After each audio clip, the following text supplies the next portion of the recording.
অযোধ্যার খবর একবার চোখ রাখি, তার কারণ অযোধ্যা সেজে উঠছে। আগামীকাল মন্দির নগরীতে প্রধানমন্ত্রী নরেন্দ্র মোদী। শনিবার একাধিক কর্মসূচি রয়েছে প্রধানমন্ত্রীর, মানে আগামীকাল অযোধ্যার নবনির্মিত বিমানবন্দর এবং রেল স্টেশনে উদ্বোধন করবেন তিনি। একটি জনসভাও করবেন প্রধানমন্ত্রী। 15 কিলোমিটারের রাস্তা ধরে রোড শো করবেন মোদী। 2টি অমৃত ভারত এক্সপ্রেস এবং 6টি বন্দে ভারত এক্সপ্রেসের উদ্বোধন করবেন প্রধানমন্ত্রী। আর কি আপডেট রয়েছে আমি জানবো আমার সহকর্মী জ্যোতির্ময়ের কাছ থেকে। জ্যোতির্ময় কর্মকার আমার সহকর্মী রয়েছেন। জ্যোতির্ময়, আগামীকাল নরেন্দ্র মোদীর এই কর্মসূচিকে ঘিরে এই মুহূর্তে প্রস্তুতি পর্ব তো অবশ্যই জানবো, শুধু তাই নয় এই কর্মসূচির বেশ কিছু গুরুত্বও রয়েছে। হ্যাঁ, আমি রাজনৈতিক গুরুত্বের কথাও বলছি। সার্বিকভাবে একটু সে প্রস্তুতি পর্বের ছবিটা আর কি কর্মসূচি রয়েছে প্লিজ। দেখো, 22শে জানুয়ারি রাম মন্দিরের প্রাণ প্রতিষ্ঠার আগে কার্যত এটাই সবথেকে বড় কোনো কর্মসূচিতে অযোধ্যার মাটিতে যোগ দিচ্ছেন প্রধানমন্ত্রী নরেন্দ্র মোদী। এই মুহূর্তে আমি যে জায়গায় দাঁড়িয়ে রয়েছি সেই জায়গাটা অত্যন্ত গুরুত্বপূর্ণ একটি জায়গা। সুপ্রাচীন এই অযোধ্যা নগরীকে রাম মন্দিরের প্রাণ প্রতিষ্ঠার মধ্যে দিয়ে আন্তর্জাতিক দরবারে তুলে ধরার ক্ষেত্রে সবথেকে বড় চ্যালেঞ্জ যেটা ছিল তা হচ্ছে একদিকে যেমন রাম মন্দির নির্মাণ হচ্ছে, কিন্তু এই রাম মন্দিরের চারপাশের যে জায়গা, অর্থাৎ সেই জায়গাতে ধীরে ধীরে বিভিন্ন ধরনের পরিকাঠামোগত উন্নয়নের কাজ করে তোলাই কিন্তু সবথেকে বড় চ্যালেঞ্জ। আমরা একটি সেই ধরনেরই প্রাচীন মন্দিরে আমরা ছিলাম।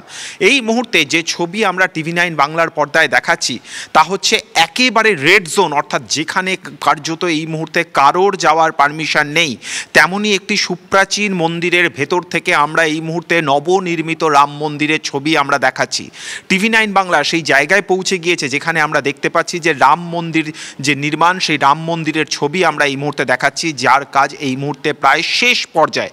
এখনও মূল যে দ্বার, সেই মূল দ্বারের গম্বুজ তৈরির কাজ চলছে। এখনও মন্দির পরিসরের একাধিক কাজ বাকি, ফলত যুদ্ধকালীন তৎপরতায় প্রতি মুহূর্তে কাজ হচ্ছে।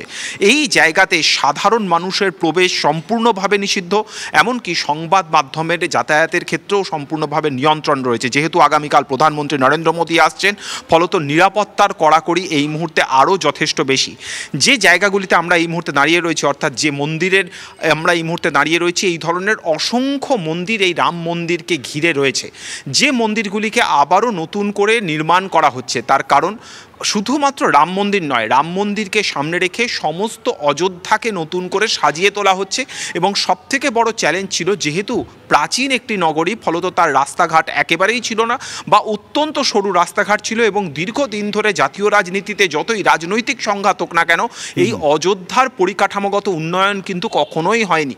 ফলত মূল রাম মন্দির যখন তৈরি হচ্ছে, তখন বিভিন্ন জায়গায় নতুন করে সড়ক তৈরি। যেমন একটি মন্দিরের মধ্যে আমরা দাঁড়িয়ে রয়েছি, সেই মন্দিরকে আবারও, অর্থাৎ রাম মন্দিরের আশেপাশে যত গুরুত্বপূর্ণ মন্দির রয়েছে, যেমন রাম কাচেরি থেকে শুরু করে হনুমানগড়ি বা সুগ্রীব কেল্লা, একাধিক মন্দিরকে আবারও নতুন করে গড়ে তোলা হচ্ছে। এবং এই জায়গাতে, অর্থাৎ যে জায়গাটা দাঁড়িয়ে রয়েছে, আমি পেছনের বিল্ডিংগুলো দেখাবো, অত্যন্ত প্রাচীন এই সমস্ত বিল্ডিং। যে জায়গাকে, অর্থাৎ শুধুমাত্র রাম মন্দির নয়, এই ধরনের প্রাচীন বিল্ডিংগুলোকেও কিন্তু আবারও নতুন করে সাজিয়ে তোলার পরিকল্পনা নিয়েছে সরকার। অর্থাৎ আন্তর্জাতিক ক্ষেত্রে যাতে রাম মন্দিরকে সামনে রেখে সমস্ত অযোধ্যা নগরীকে বিশ্বের দরবারে পরিবেশন করা যায়, সেই পরিকল্পনা এই মুহূর্তে চলছে। অবশ্যই আগামীকাল আমাদের নজর থাকবে মূল যে ইন্টারন্যাশনাল এয়ারপোর্ট, অযোধ্যা ধাম যে জাংশন স্টেশন, এর পাশাপাশি নতুন করে যে হাইওয়ে তৈরি হচ্ছে, সেই সমস্ত কিছু নির্মাণ আগামীকাল প্রধানমন্ত্রী নরেন্দ্র মোদী করবেন। কিন্তু তার পাশাপাশি মূল অযোধ্যা নগরী কীভাবে সেজে উঠছে, সেদিকেও আমরা প্রতি মুহূর্তে চোখ রাখছি TV9 বাংলার পক্ষ থেকে।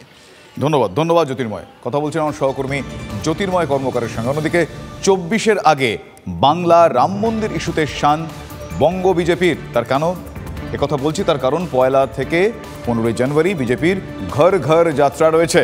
রাম মন্দিরের উদ্বোধনকে সামনে রেখে কর্মসূচি বঙ্গ বিজেপির।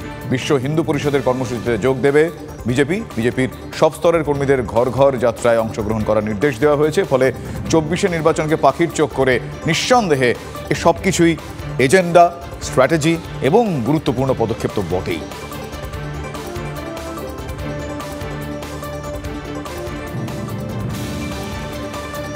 রাম মন্দির ইস্যু, রাম মন্দির নিয়ে সাংবাদিকরা তাকে প্রশ্ন করেন। তাকে মানে মুখ্যমন্ত্রী মমতা বন্দ্যোপাধ্যায়কে। প্রশ্ন শুনে সাংবাদিকের তিনি বিরক্ত হয়ে ওঠেন। গতকাল কি বলেছিলেন তিনি, একবার শোনাই আপনাদের আরো একবার। রাম মন্দিরে আপনি যাবেন? ভাই তোমরা সব জেনে বসে আছো, আমি তো কিছু জানি না। একটু বিরক্তই হলেন তিনি। রাম মন্দিরে আপনি যাবেন এই প্রশ্নের উত্তরে, সাংবাদিকদের এই প্রশ্নের উত্তরে তিনি বললেন যে তোমরা সব জেনে বসে আছো, আমরা তো কিছু জানিই না। হ্যাঁ, তার এই বক্তব্য এই মুহূর্তে রাজনৈতিকভাবে এবং পরিস্থিতিগত কারণেও যথেষ্ট গুরুত্বপূর্ণ, এই কথা আমাদের বলার অপেক্ষা রাখেন। অন্যদিকে তার দলেরই এক সদস্য ইস্তফা দলীয় হুইপ মানলেন না, সুবল মান্নার কথা বলছি। তার কারণ কাঁথি পুরসভার চেয়ারম্যানকে সরাতে শেষ পর্যন্ত অনাস্থা প্রস্তাব আনার সিদ্ধান্ত নিতে হলো জেলা তৃণমূল কংগ্রেসকে। সুবল মান্নার বিরুদ্ধে আজই অনাস্থা প্রস্তাব আনা হতে পারে, এমনটাই দলীয় সূত্রে আমরা খবর পাচ্ছি। বৃহস্পতিবার রাতেই তৃণমূল কাউন্সিলরদের নিয়ে বৈঠক করেন জেলা সভাপতি পীযূষ পান্ডা। মোট 16 জন কাউন্সিলরের সমর্থন মিলেছে বলে দাবি জেলা তৃণমূল কংগ্রেসের। সম্প্রতি শিশির অধিকারীকে প্রণাম করে গুরুদেব সম্বোধন করেন সুবল মান্না এবং এরপরই কাঁথি পুরসভার চেয়ারম্যানকে ইস্তফার নির্দেশ দেন তৃণমূল নেতৃত্ব। তবে এ নিয়ে কোনো প্রতিক্রিয়া জানাতে চাননি সুবল মান্না। তার দাবি তিনি কোনো চিঠি পাননি। একটু শুনি। কিছু বলবেন? ব্যাপারে আমি কিছু বলবো না। চিঠি কি এখনো পেয়েছেন আপনি? দলের আভ্যন্তরীণ ব্যাপার, আমি এখন কিছু বলবো না। ওই যে শুরুতেই বললাম, আজকে যাই বলবো, এখন যাই রাজনৈতিক পরিস্থিতি হোক, তা সবই কিন্তু 2024-এর লোকসভা নির্বাচনকে কেন্দ্র করে। ঠিক সেই কারণেই 2024-এর লক্ষ্যে ভোট এবং ভোটের লক্ষ্যে নতুন বছরে জেলাওয়ারি বৈঠকে বসছে তৃণমূল কংগ্রেস। জেলা ধরে ধরে বৈঠক করবেন সুব্রত বক্সী। লোকসভা নির্বাচনের আগে এই পুরনো চালেই ফোকাস মমতা বন্দ্যোপাধ্যায়ের। হ্যাঁ, পুরনো চাল, কোট আনকোট পুরনো চালেই ফোকাস মমতা বন্দ্যোপাধ্যায়। তার কারণ আপনারা জানেন, আদিনব্যের যে সংঘাত, যে সংঘাত রয়েছে, যে সংঘাতের চোরাস্রোত রয়েছে দলের অন্দরে, সেই যাবতীয় সমস্যাগুলো তারা খতিয়ে দেখবেন। মমতা বন্দ্যোপাধ্যায় বুঝিয়ে দিয়েছেন যে দলের রাশ তাঁর হাতেই থাকছেন। 2রা জানুয়ারি থেকে জেলাওয়ারি বৈঠক শুরু। 2 মেদিনীপুর জেলা নিয়ে প্রথম দিনের বৈঠক রয়েছে, দ্বিতীয় দিনে বাঁকুড়া এবং বিষ্ণুপুর নিয়ে বৈঠক রয়েছে। লোকসভা ভোটের আগে কোন দল মেটাতে তাই মরিয়া শাসক দল। যেখানে বিবাদের খবর উঠে আসবে সেখানেই হস্তক্ষেপ করতে চলেছেন তৃণমূল কংগ্রেসের রাজ্য সভাপতি। দল এবং প্রশাসনের অভিজ্ঞদের এগিয়ে দিচ্ছেন মমতা বন্দ্যোপাধ্যায়। একবার শুনি তার বক্তব্য, তৃণমূল সুপ্রিমোর বক্তব্য। সবাইকে আবেদন করব, যদি কেউ এখনো দুঃখ করে ঘরে বসে থাকেন লোকাল ঝগড়ার জন্য, তাকে ডেকে নিয়ে আসুন। আমি কোনো ঝগড়া অ্যালাউ করব না। ছাত্র যুবককে প্রায়োরিটি দিয়ে নিয়ে আসতে হবে, সিনিয়র লিডারদের যোগ্য মর্যাদা দিতে হবে। এটা আমি বারবার বলছি। পুরনো চাল কিন্তু ভাতে বাড়ে আর নতুন চাল আগে বাড়ে। দুটো চালকেই আমার দরকার, পুরনোকেও দরকার, নতুনকেও দরকার। পুরনো চাল, নতুন চাল, কিন্তু বিরোধীরা এটাকে নির্বাচনের আগে কোট আনকোট চাল বা পদক্ষেপ হিসেবে দেখছেন না। তো তারা কি বলছেন, তাদের প্রতিক্রিয়া পরপর শোনাবো আপনাদের। তার মানে তিনি নিজে মর্যাদা পাচ্ছেন না, তার জন্য আমাদের কিছুটা সমবেদনা থাকতে পারে। কারণ তিনি বৃদ্ধ শাহজাহানের মতো অরঙ্গজেবের হাতে আজকে বন্দী আছেন। এই জন্য এখন তারা মনে করেছে বয়স্কদের প্রতি সম্মান জানাতে হবে। আসলে নিজের প্রতি তিনি এখন দৃষ্টি আকর্ষণ করছেন। সেই বার্তা পেয়েই তো হয়তো শিশির অধিকারীকে প্রণাম করে ফেলেছিলেন তৃণমূল কংগ্রেসের চেয়ারম্যান, তারপরই দল থেকে বহিষ্কৃত হয়ে গেছেন। শ্রদ্ধা, সম্ভ্রম, ভালোবাসা, সম্মান, এগুলো তৃণমূলের ডিকশনারিতে নেই। তবে এত কিছু বলছি ঠিকই, এত কিছুর মধ্যেও জানেন তো, এই নেতাদের নিদান, তারা যে সমস্ত কথা বলেন সেইটা কোথাও তারা থামিয়ে রাখতে পারছেন না, নিজেদেরকে দমাতে পারছেন না।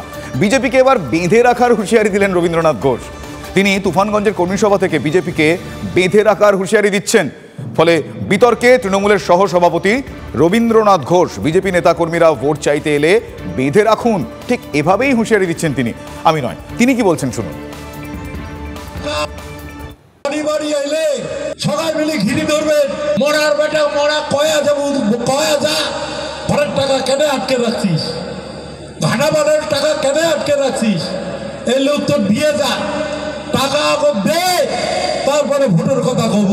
আর নাহলে বাঁধিয়ে রাখবেন, বাঁধিয়ে রাখিয়ে টাকা আদায় করবেন। বিষাক্ত সাপ, সমাজের শত্রু, এগুলা এলে সমাজ ছোট করা লাগবে।